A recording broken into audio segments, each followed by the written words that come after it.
Hello everyone, આજે આપણે બનાવીશું ગાર્લિક પાવડર, જેમાં આપણે ફક્ત 2 જ ઇન્ગ્રીડિયન્ટ્સનો ઉપયોગ કરીશું. જેમાં લઈશું 250 ગ્રામ ફોલેલું લસણ અને 2 ટેબલસ્પૂન કોર્નફ્લોર.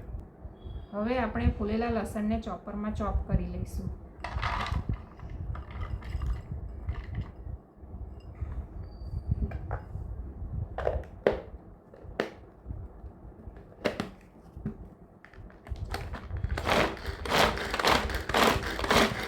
હવે આપણું લસણ ચોપ થઈ ગયું છે. તેમાં 2 ટીસ્પૂન કોર્નફ્લોર ઉમેરીને તેને મિક્સ કરી લઈશું.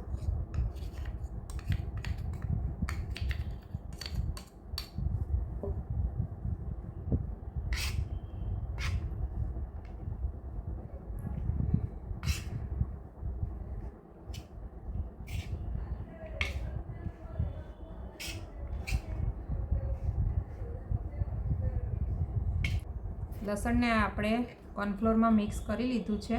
હવે એને 4 થી 5 દિવસ માટે તડકામાં સૂકવી લઈશું. હવે આ મિશ્રણ સુકાઈને તૈયાર છે. ત્યારબાદ સુકાઈ ગયેલા મિશ્રણને મિક્સર જારમાં પીસી લઈશું, જ્યાં સુધી તે પાવડર ના બની જાય. તો તૈયાર છે આપણો ગાર્લિક પાવડર, જેનો આપણે ઇન્ડિયન, મેક્સિકન, ચાઇનીઝ, ઇટાલિયન ફૂડમાં ઉપયોગ કરી શકીએ છીએ.